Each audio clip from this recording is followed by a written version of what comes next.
Selamat pagi Sobat YouTube yang saya kasihi dalam Tuhan. Bagaimana kabar Anda pada pagi hari ini? Saya harap kita semua dalam kondisi yang sehat. Dan kita masih melanjutkan seri pembelajaran kita tentang firman Tuhan. Dan tidak habis-habisnya kita akan terus belajar firman Tuhan.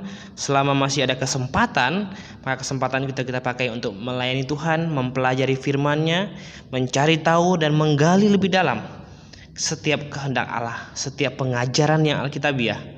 Dan pada saat ini kita akan membahas satu topik yaitu proses pengkanonan Alkitab.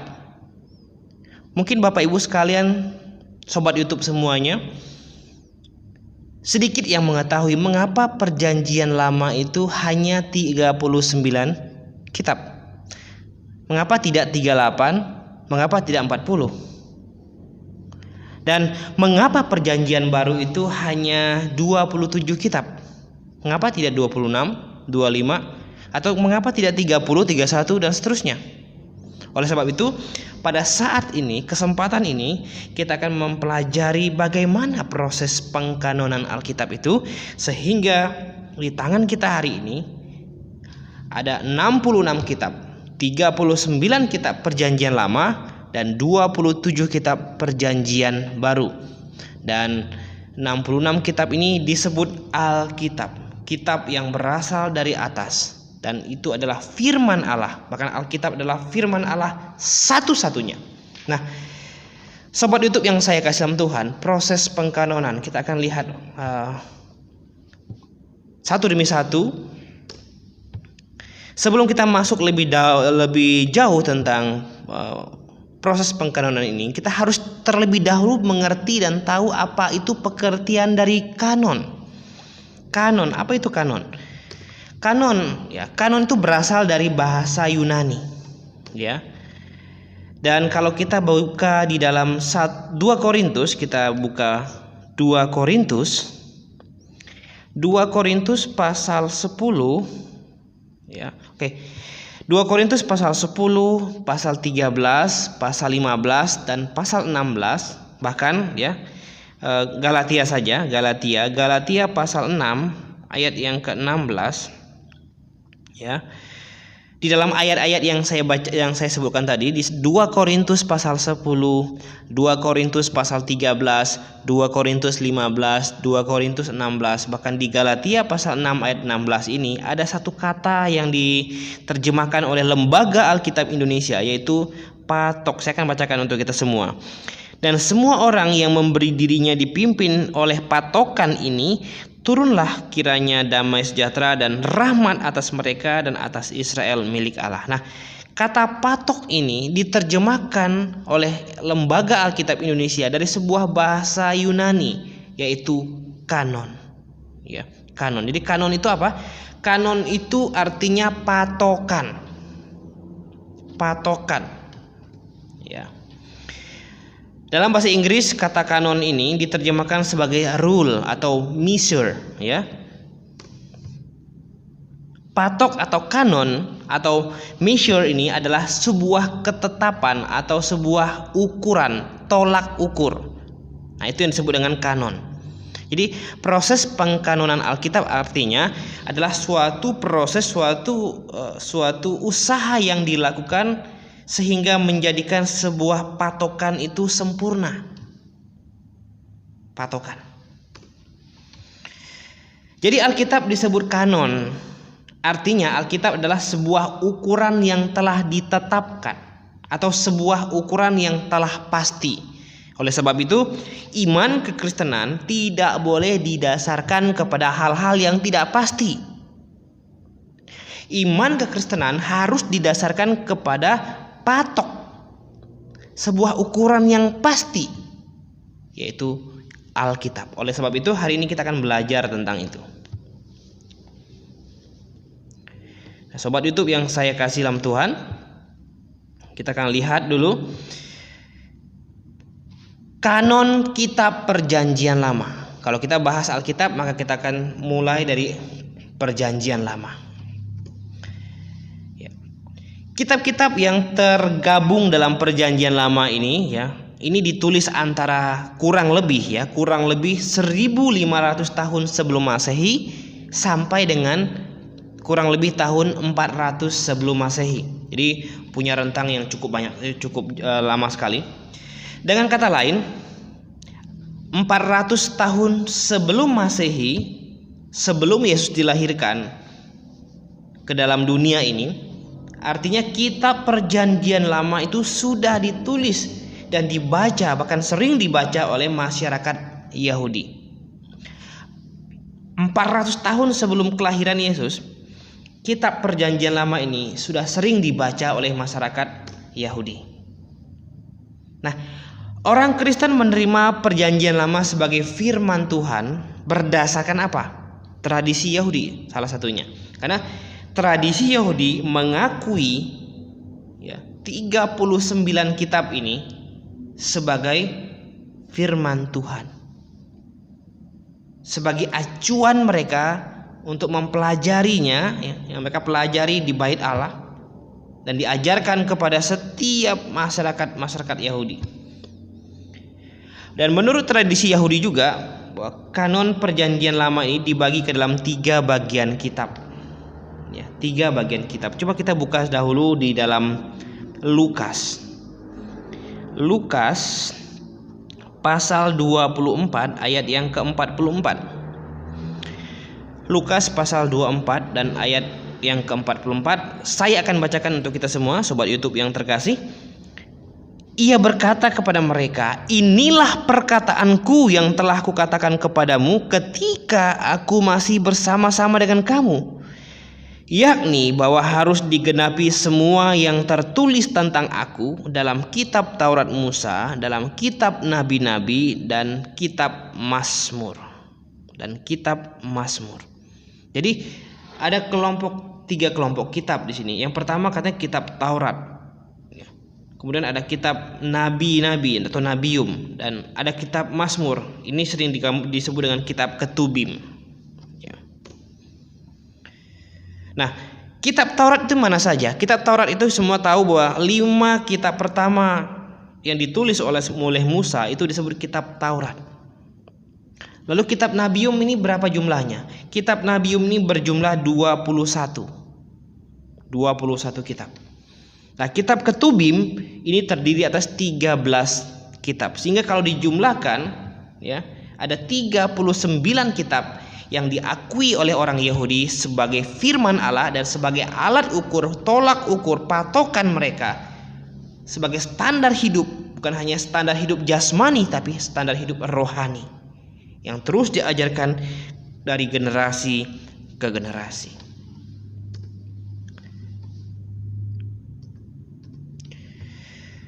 Susunan dalam kitab Perjanjian Lama di dalam kitab orang Yahudi ini agak berbeda dengan susunan dalam kitab Perjanjian Lama yang kita pegang hari ini.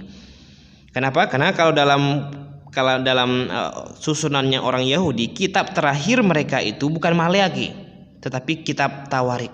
Sementara di kitab kita, di versi yang kita punya hari ini, kitab terakhir itu kitab Maleakhi. Jadi susunan yang kita miliki hari ini itu diperkirakan itu diambil atau disesuaikan dengan terjemahan Septuaginta. Ya, mungkin sobat YouTube yang tidak sekolah teologi akan merasa awam dengan istilah Septuaginta atau LXX ya. Jadi terjemahan Lembaga Alkitab Indonesia nih kelihatannya mengambil susunan yang dibuat oleh Septuaginta, yaitu kitab Perjanjian Lama yang diterjemahkan ke dalam bahasa Yunani. Dan Septuaginta ini atau LXX ini dikerjakan sekitar tahun 200-an sebelum Masehi. Pada awalnya kitab Perjanjian Lama itu ada 36 kitab. Tetapi kemudian kita tahu bahwa Samuel ada 2 kitab, Raja-raja ada 2 kitab, Tawarik 2 kitab, dan dibagi 2 akhirnya menjadi 39 kitab yang diakui oleh masyarakat Yahudi, tradisi Yahudi sebagai firman Tuhan. Dan hari ini juga kekristenan hari ini mengakui Perjanjian Lama itu jumlahnya 39 kitab, tidak kurang dan tidak lebih. Kitab Taurat, Nabium, dan Ketubim ini telah diakui oleh masyarakat Yahudi sebagai firman Allah. Bahkan Yesus sendiri menyebut ketiga kelompok ini di dalam Lukas tadi ya. Lukas pasal 24 ayat yang ke-44 tadi. Ketiga kitab ini.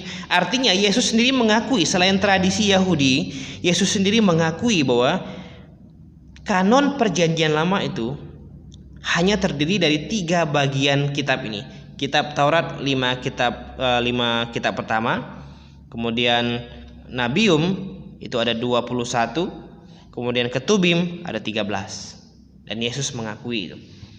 Jadi pengakuan Tuhan Yesus ini adalah otoritas tertinggi karena Yesus adalah Allah.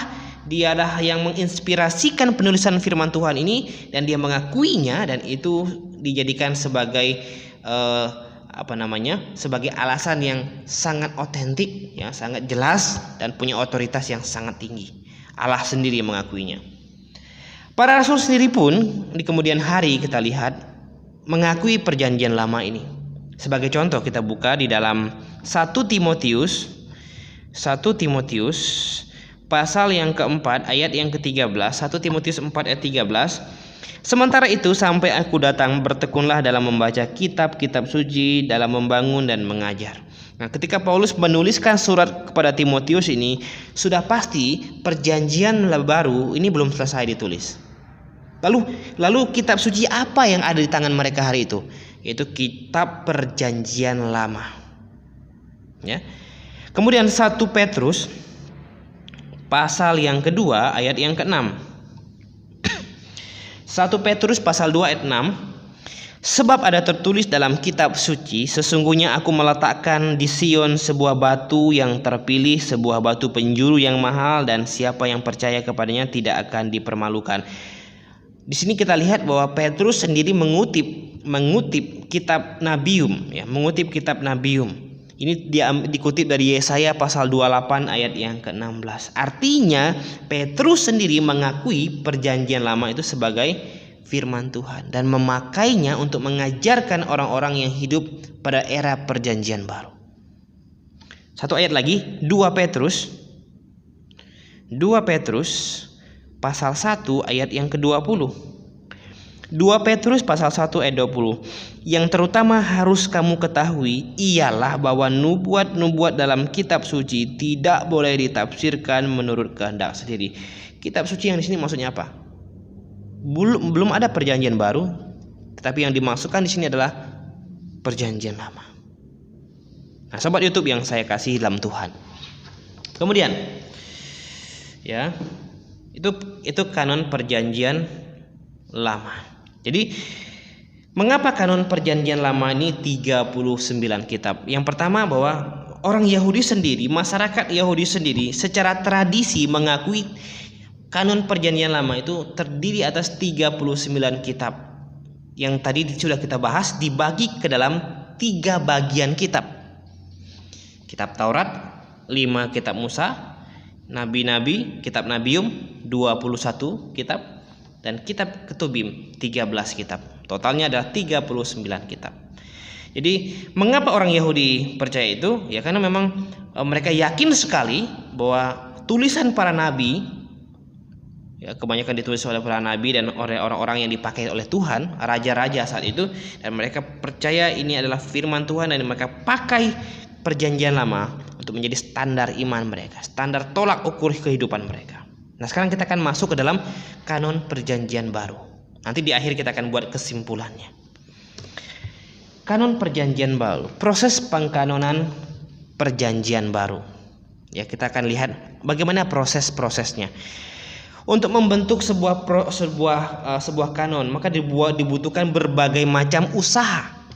Ada beberapa usaha. Yang pertama adalah penulisan, sudah pasti, yang disebut dengan composing. Nah, penulisan ini dilakukan kapan? Penulisan ini atau composing ini dilakukan sekitar tahun 50 sampai 100 Masehi. Nah, setelah proses penulisan, maka dilakukanlah proses yang kedua, yaitu proses pengumpulan atau disebut dengan collecting. Nah, collecting ini terjadi pada tahun berapa?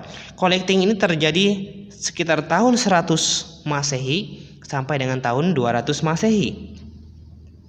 Nah, setelah proses penulisan, composing, pengumpulan, collecting, maka dilakukan proses yang ketiga, yaitu pembandingan atau comparing, ya.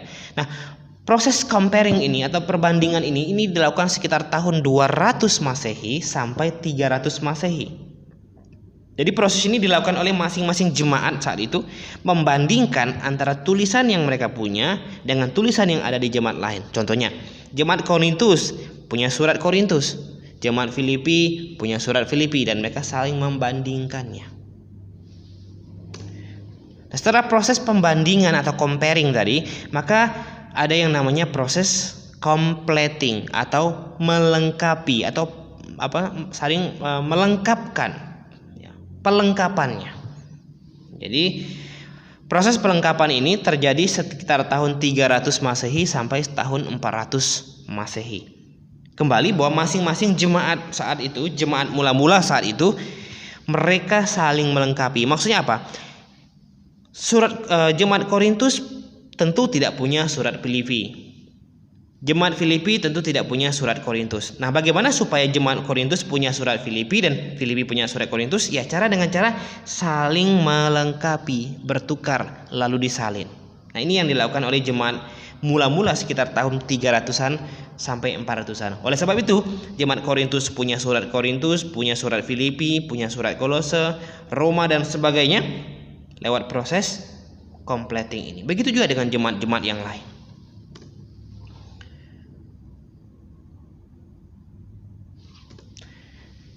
Nah, sobat yang saya kasih dalam Tuhan, apa alasan? Tadi kita sudah bahas mengapa, apa alasan perjanjian lama itu diterima sebagai firman Tuhan. Saya ulangi sekali lagi bahwa kitab perjanjian lama diterima sebagai firman Tuhan. Yang pertama karena tradisi Yahudi mengakui hal itu. Yang kedua, karena perjanjian lama ya ditulis oleh para nabi, raja-raja orang Yahudi, dan tokoh-tokoh terkemuka mereka. Dan yang paling otentik adalah Yesus Kristus sendiri mengakui kitab perjanjian lama itu dan menyebutnya dan membaginya ke dalam 3 bagian kitab: Taurat, Nabium, dan Ketubim. Nah, ini alasan mengapa perjanjian lama yang jumlahnya 39 tadi diakui sebagai firman Tuhan, karena ditulis oleh nabi, tradisi Yahudi menerimanya, dan Yesus sendiri mengesahkannya dan percaya semua yang tertulis tentang dia dalam kitab Taurat, Nabium, dan Ketubim itu harus digenapi. Nah, sekarang apa alasan perjanjian baru diterima sebagai firman Tuhan? Ini juga harus ada alasannya. Yang pertama, kita lihat ya, sebagian besar kitab perjanjian baru ditulis oleh para rasul. Bagaimana dengan Markus, Lukas, Kisah Rasul, Ibrani, Yakobus, dan Yudas? Karena Markus ditulis oleh Markus, dia bukan nabi. Lukas ditulis oleh tabib Lukas, seorang dokter. Kisah Rasul ditulis oleh Paulus, ya. Ibrani tulis siapa? Tidak jelas, tercatat di dalamnya. Yakobus, ya kan? Kisah Rasul ditulis oleh Lukas, bukan Paulus, Lukas menulis kitab Injil Lukas dan Kisah Para Rasul. Ibrani tidak tercantum siapa penulisnya. Yakobus dan Yudas ini adalah saudara Yesus. Mereka bukan rasul. Lalu bagaimana ini diterima ke dalam kanon firman Tuhan? Ya. Nah, hampir semua orang Kristen abad pertama, abad mula-mula, percaya Markus mendapat bahan untuk menuliskan Injilnya itu sepenuhnya didapat dari Petrus. Oleh sebab itu, Clement dari Alexandria, ini tokoh para teolog abad mula-mula, Clement dari Alexandria dan Origen ini menyebut bahwa Injil Markus itu disebut dengan Injil Petrus karena seluruh informasi didapat oleh Markus dari Petrus, tetapi yang kemudian hari menjadi Injil Markus. Kemudian bagaimana dengan Lukas dan Kisah Para Rasul? Nah, coba kita buka di dalam Lukas pasal 1. Lukas pasal 1 ayat yang ketiga. Lukas 1 dan ayat yang ketiga. Oke, saya akan bacakan. Silakan sobat YouTube menyimak dan membuka Alkitabnya di rumah ya.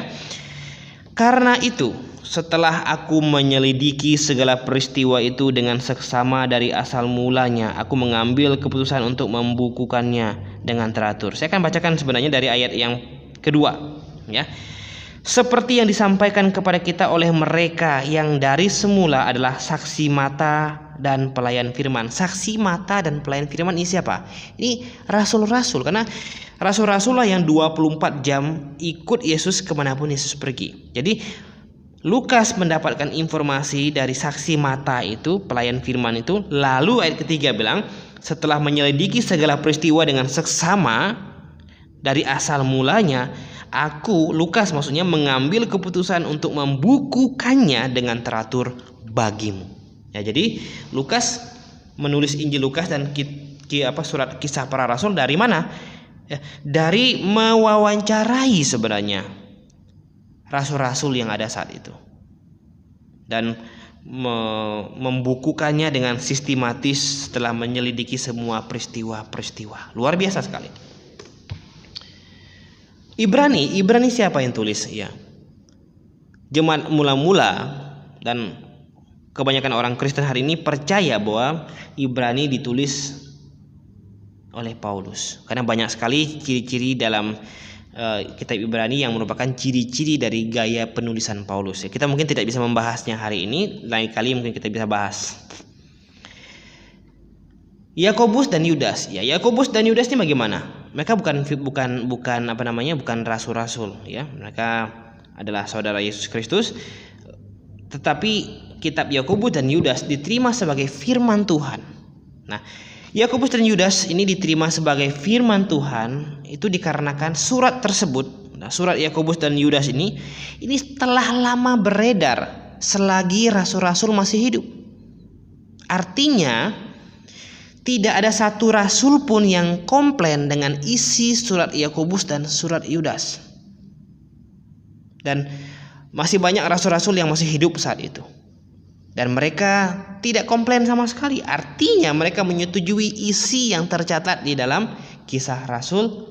Yang tercatat dalam Yakobus dan Yudas tadi. Ini yang disebut dengan apa?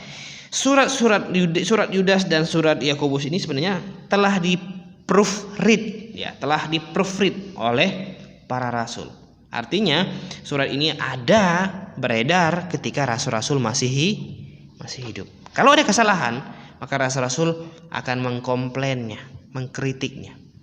Tapi terbukti bahwa kedua surat ini diterima sebagai firman Tuhan. Nah, sobat YouTube yang saya kasih sama Tuhan, ya, kita sampai kepada kesimpulannya hari ini. Kesimpulannya apa? Ya, alasan 39 kitab Perjanjian Lama diterima sebagai firman Tuhan. Silakan Anda simak sekali lagi. Ya, alasan mengapa 39 kitab Perjanjian Lama diterima sebagai firman Tuhan. Yang pertama, karena sebagian besar ditulis oleh para nabi dan orang-orang terkemuka dari bangsa Yahudi. Yang kedua, tradisi Yahudi tidak menolak sedikit pun 39 ini sebagai firman Tuhan, bahkan menerima sepenuhnya dan menjadikannya standar moral, standar rohani, bahkan standar hidup mereka, dan terus diajarkan turun-temurun. Yang ketiga, Yesus Kristus sendiri mengesahkannya dalam Lukas pasal 24 ayat yang ke-44 tadi. Nah, inilah 3 alasan mengapa Perjanjian Lama diterima sebagai firman Tuhan. Lalu apa alasan 27 kitab Perjanjian Baru juga diterima sebagai firman Tuhan? Yang pertama, karena ditulis oleh para rasul. Sebagian besar ditulis oleh rasul. Tadi sudah kita bahas ya. Yang kedua, di backup rasul. Apa maksud di backup rasul? Contohnya tadi seperti Lukas. Ya, ketika dia menulisnya, dia mendapatkan informasi dari para saksi dan pelayan firman. Siapa itu? Rasul-rasul. Kemudian Markus menuliskan Injil Markus, mendapatkan informasi dari Petrus. Nah, itu yang disebut dengan di backup oleh rasul. Dan yang ketiga, alasan yang ketiga adalah di proofread oleh rasul. Apa maksud diproofread? Tadi barusan kita bahas bahwa seperti surat Yakobus dan surat Yudas, mengapa ini diterima sebagai firman Tuhan? Kanon perjanjian baru. Ya karena pada saat surat ini ditulis dan beredar, ini masih banyak para rasul yang masih hidup. Artinya rasul-rasul tidak komplain sedikit pun, tidak ada kritikan sedikit pun, dan menyetujui 100% isi surat Yakobus dan surat Yudas. Nah, ini yang disebut dengan proofread, diproofread oleh rasul. Nah, Bapak Ibu sekalian, saya ulangi lagi. Mengapa perjanjian lama diterima sebagai firman Tuhan? Ya karena ditulis para nabi. Yang kedua, tradisi Yahudi mengakuinya, dan yang ketiga, Yesus Kristus yang mengakuinya juga, mengesahkannya. Mengapa perjanjian baru diterima sebagai firman Tuhan? Yang pertama, karena ditulis oleh rasul. Yang kedua, di backup oleh rasul. Dan yang ketiga, diproofread oleh rasul. Dan akhirnya hari ini kita temui bahwa 39 kitab perjanjian lama dan 27 kitab perjanjian baru. Totalnya 66 kitab. Kejadian pasal 1 ayat 1 sampai Wahyu 22 ayat 1. Ini disebut kanon Alkitab. Kanon apa tadi? Kanon adalah tolak ukur yang sudah dipastikan, sudah ditetapkan. Ini patokan. Kalau mau berbicara mengenai pengajaran, doktrin, iman kekristenan, mesti tidak boleh lebih dari Kejadian 1 ayat 1 dan lewat dari Wahyu 20 ayat 1. Harus sesuai. Tidak boleh keluar daripada itu. Ya, ini yang disebut dengan Alkitab standar iman, Alkitab kanon tertutup. Firman Tuhan hanya dari Kejadian 1 ayat 1 dan sampai Wahyu 22 ayat 1, ini firman Tuhan seluruhnya. 66 kitab. Di luar 66 kitab ini bukan firman Tuhan. Apapun namanya, siapapun yang membuatnya. Nah, saudara YouTube, sobat YouTube yang saya kasih Tuhan, saudara-saudari yang saya kasihi semuanya, saya sangat berharap pembelajaran singkat kita pada saat ini itu memberikan pemahaman yang baru, sehingga Anda hari ini tahu mengapa jumlahnya 39, mengapa jumlahnya 27, dan mengapa 39 ini diakui sebagai firman Tuhan dan 27 ini menjadi diakui sebagai firman Tuhan, dan totalnya 66 kitab yang disebut dengan Alkitab yang ada di tangan kita hari ini. Mari kita berdoa. Bapa Surgawi, terima kasih Tuhan. Kami mengucap syukur karena firman-Mu ada di tangan kami, dan kami bisa pelajari dengan seksama, kami bisa pelajari dengan sebebas-bebasnya. Terima kasih karena kami punya kesempatan untuk belajar dan terus belajar. Tuhan, kami mengucap syukur dan berdoa untuk situasi Indonesia hari ini, supaya semakin hari semakin membaik, dan pandemi corona ini semakin hari semakin berkurang dan cepat selesai dari bumi Indonesia ini. Terima kasih Tuhan. Kami menyerahkan seluruhnya dalam tangan-Mu, bila Tuhan yang pimpin. Amin. Sobat YouTube yang saya kasih Tuhan, kalau pembelajaran kita hari ini berguna, Anda harus share, Anda harus subscribe, dan tolong nyalakan tombol loncengnya supaya Anda mendapatkan notifikasi untuk video-video berikutnya. Sampai ketemu di video selanjutnya.